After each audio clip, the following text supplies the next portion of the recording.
This is a WKYT podcast. Hey everybody, welcome to the Kentucky Weather Podcast. I'm Chris, this is Jim. Hello, Jim. I thought you were going to do an impersonation No, of me. I'm not was going to do waiting an on that. impersonation of you. Because you do want I me. can't do it in front of you. But I've heard it's quite good. Where's the fun in that? Yeah. Huh? Uh-huh. It's like my Bill Bryan. I can't do it in front of him either, right? Can you do it in front of with this audience listening? That would be no. That would be no. But they would think it was good. So here we are launching a brand new podcast. And, something we've talked about for a little while. We're going to concentrate on, Kentucky weather, but we're going to include lots of other things too, right? Right. There's all kinds of things that we're going to be able to talk about here. Nothing is out of bounds. No. That's what they told us. Right. Except maybe a handful of subjects. A handful of subjects we cannot venture into. Not that we really would anyway, right? No, never. No, Yeah. not us. So here we are wrapping up September, rolling into the beautiful fall season. And Beautiful. Where is fall? Yeah. I mean, seriously, where is it? I know. It's been crazy, hasn't it? I was in the mountains, as you were Yeah. recently, and I did see a hint more color down there because they have had a little more rain chances They have, moving yeah, through. yeah. And we've been so desperately dry around here, but it's still by no means pretty. No, it isn't. And that's going to be my concern. Here we are. The leaves are just going brown. Yeah. They're falling off because of the dry conditions, right? And you were loaded up, with all that rain Yeah. in the beginning of the season, Yeah. and then it just fell off It rapidly. Did. It did. I So mean, here we are. Think of it. A year ago, wettest September ever. Yep. Here we are wrapping up. We just wrapped up this September as the driest month in history for Lexington. Not just September. The That driest month period. is incredible when you think about where we've gone in just a year. Yeah. We had, 10 inches of rain last We year? had 10.5 inches of rain last year. This year, we picked up officially at the airport a couple of sprinkles. Yeah. That was it, a That's trace. And that is the least amount of rainfall Lexington has ever had in a given month. And the records go back to 1872. So That's what- a big chunk of history, my man. So what do you think? I mean, what do you think was the driving force for this? I mean, what's wrong with what's happened to the pattern here? You look at the pattern. That southeast ridge it was there all year. Yeah. We just happened to have it oriented in a position to where we were getting more of a south west flow out of the Gulf of Mexico, bringing some tropical moisture in here. Yeah. Out of the Gulf. Yep. Early in the year. Well, Plenty of it. This go around, that high has been shifted a little farther to the north and northeast, so we're just right under the heat ridge that and it will not budge, or it hasn't budged. And if you look at the overall 500 millibar pattern, which is way, way up there, Yeah. it's the same pattern we were in last winter. To our west and northwest, they had brutal conditions. We just couldn't get any of that. And look at the rain right now in the plains. It's incredible. Everything just kind of shifted just up a little bit. Yeah. But now we're starting to see some hints of some change that are Yeah, trying to right. come together. It's about time. I mean, you watch, and everybody's been aggravating me to death, as they have been you. Yeah. And people in this building, are usually the worst. Oh, it's never going to cool off. Oh, But it's never they're going to rain. they're that way anyway. Well, right. Of course they are. Of course. But there's a true pattern shift getting ready to happen. Exactly. And that's what none of us can wait for. We go into this first weekend of October, things are changing dramatically. Yep. And then beyond that, basically what I think one of the driving forces now in seeing this pattern shift is that the tropics are finally calming down a little bit. Yeah. We have Lorenzo that's way, way, way out there in the eastern Atlantic. But before, we had these recurving storms just off the eastern seaboard for the past month.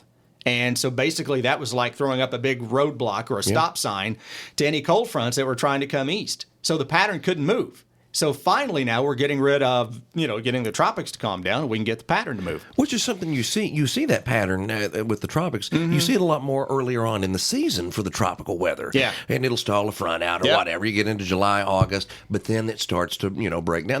That's why we get so many landfalling systems during that time. Right. We don't have anything to drive them out. Yeah. And, the problem this time of year, we get a lot of fairly dry frontal passages anyway this time of year.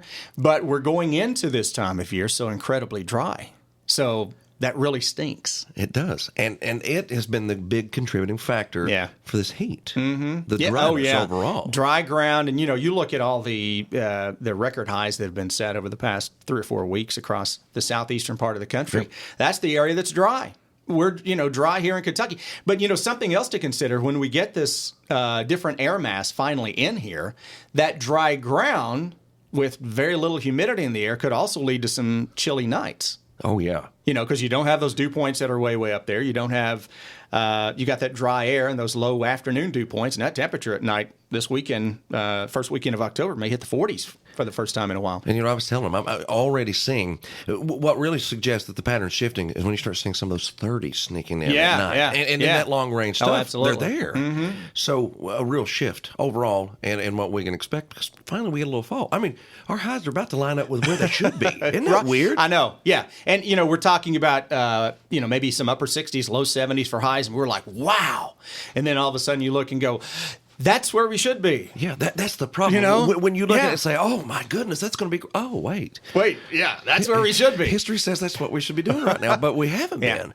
No. But it looks absolutely dreamy after that. But more rain on the way, More rain, and especially as you get into the first full week of October. Yes. Big system may try to, slowly move across here, which would be exactly what the drought doctor ordered. I mean, it would be beauty. A thing of beauty. Be moving like a slug, just kind of chugging along. I mean, it's exactly what we need. You're right. Yeah. It doesn't stall out completely, but it's pretty close. And I think by the end of the year, we're going to look back at this August through early October setup where it was incredibly dry and hot.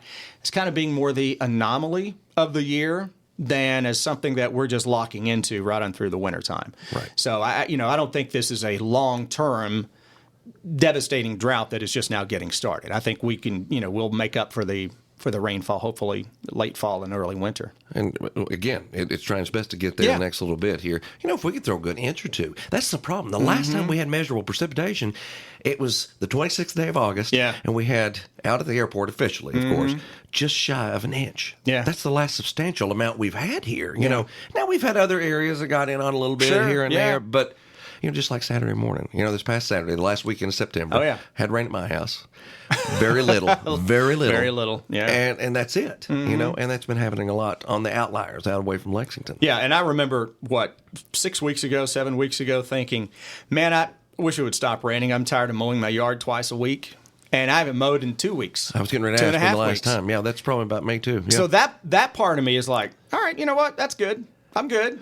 But then you see how brown it's gotten. Then I see how brown it is. Yeah. But the thing, I'm not one of those people that I have to water and water and water. All right, so it gets a little brown. Just let it whatever. Go. Just let it go. Now, we're talking about all this heat, and we're talking about the dry weather.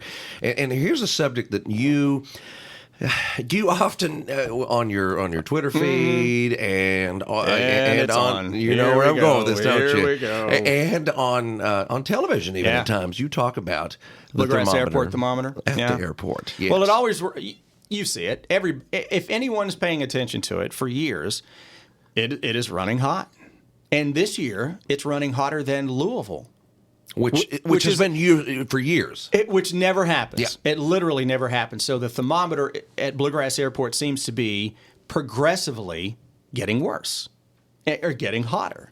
And, whether or not it is a malfunctioning gauge or the environment around it has changed, which I think is a distinct possibility. And, you've got to keep those things from being corrupted by the surroundings. Like you cannot keep it around pavement. You can't even keep it close to pavement. And, my concern is that thing is skewing the numbers, and I recently had a conversation with the folks at the National Weather Service, and they admitted, yes, we don't know what to do with it. It's running hot. We admit it. Find a new location. Right. That's my thing on it, and then people who kind of don't understand the topography or geography of Lexington say, oh, well, it's a heat island effect from the city. I'm like, dude, do you know where Bluegrass Airport is? It is literally out in horse country. It is. It's right surrounded by Keeneland across the road. It's surrounded by horse farms. There's no heat island. It's one of the prettiest views flying in an airplane you're going to find because of all the farmland when you take off. That is your story right there for that. Exactly. So there's no heat coming off the city. And, there's another site, obviously, in Lexington that we use a lot, Kentucky Mesonet site. And it routinely runs cooler than Bluegrass Airport. I recently invested into a very expensive home weather system, And it runs more in line with Bluegrass or the Kentucky Mesonet than Bluegrass Airport by far. But you're away from that concrete, too. Right. Yeah. So, but where I think there's also a problem with the gauge out there is that a couple years ago, and you saw this and we talked about it, we had freezing rain. There's two different sensors. There's a sensor that tells you if there's ice, and then there's the temperature gauge. Well, the sensor was reporting freezing rain, but the thermometer was saying, nah, it's 34. Right. Well, I'm sorry, you can't get freezing rain at 34 degrees. No, it's impossible. It has to be cold. It has to be freezing at the surface. Exactly. For it to freeze on and contact. everybody else was reporting freezing rain in 32 or lower, except Bluegrass Airport at that time. But we knew there was freezing rain. Right. And people say, well, so what? It's a degree or 2 or 3 too hot. Who cares in the overall scheme of things? Well, September is going to ended as the hottest September ever in Lexington. Yep. And it ended hotter by exactly 1 degree than the old record holder. So let's say the Bluegrass Airport thermometer is skewed hot by just 1 degree or a degree and a half. Well, you know what? That just skewed history. Yes. Right? So history is all out of whack. And the data, what people don't understand, and this is something we always go on and on about, is the data that they get out there, they used for future. They used for model data to go in and give us guidance. Right. Well, if it's skewed, where are we going? Right. The forecast accuracy will naturally go down by looking just straight at that model. Sure. Which a lot of meteorologists too. Yeah. You and I, we look at other things. we do other things. We don't let the numbers tell the story all the time. No, you can't just regurgitate the GFS Moss or raw numbers from the European or GFS or what have you. But this is a real problem. It is, and it seems to be only a problem in this area right now. I mean, you look at people who want to say, oh, well, it's the Lexington heat island effect. Well, then why isn't Covington? Why isn't CVG having the same issue? And it's a lot worse off up there. And it's a lot worse. Right. That's my point. And, we're surrounding areas. I mean, yeah, there may be some, but when you have another site in Lexington like the Mesonet to just draw a compare and contrast from, that thing is maintained by, a lot of funding that comes into that. They've got Mesonet sites all across the state. Almost in every county. Yeah. Almost now. And for perspective's sake, for September at Bluegrass Airport was a little more than 2 degrees hotter than the Kentucky Mesonet site for the entire month. So the Mesonet site, had that been the official recording station, would not have broken the all-time hottest September record. Right. It would have come in about a degree under. It would have been second. So we're not saying it's not hot. No, we all know absolutely that. not. We know right, that. Exactly. But just these little teeny tiny lapses in data. That's it. That's what kind of throws everything out of whack for us. And here's always been my argument, okay? Let's say we have that freezing rain scenario again. But because your app pulls up the temperature from Bluegrass Airport, and you think it's raining because your app says it's 33 degrees at Bluegrass Airport, when in reality it's 31 or 32. You're in a world of hurt. You're in a world of hurt because you think that bridge is just wet. Yep. Right? Yep. That's where this makes a difference. And this is putting public ahead of anything else. Public safety is number one in my book. It really is a safety issue because people get that false sense of security by seeing 33, 34. Because everybody knows 32 degrees. Okay, that's when it freezes. Right. Okay, we're all right. Okay, you're right. So we're throwing people off. Well, you just had to get into this today, didn't you? Right out of the gate. I wanted this to be this first podcast to be the you wanted it to be a hot one. You wanted it to be a hot one, so you had to bring the airport in. I had to, right? And hot one. I see what you did there. Yeah. I see what you did there. Yeah. But as we said, we're not always going to talk mainly about weather. We're going to talk about other subjects. Right. As well I mean, we're way. Kentucky boys. People see our commercial. We grew up in the same area. Right. And you are a lot older than me. I'm a couple of days older than that. Just a few days. Just a few days. A lot of days. Listen at this. Huh? Guess who's working every holiday the rest of the year? Jim Caldwell. Now wait a minute. There you go. See, you slipped a little Brian in there. I tried to just to get a little bit in. Yeah, but we're going to talk about lots of other things too. I mean, we'll throw some sports in there.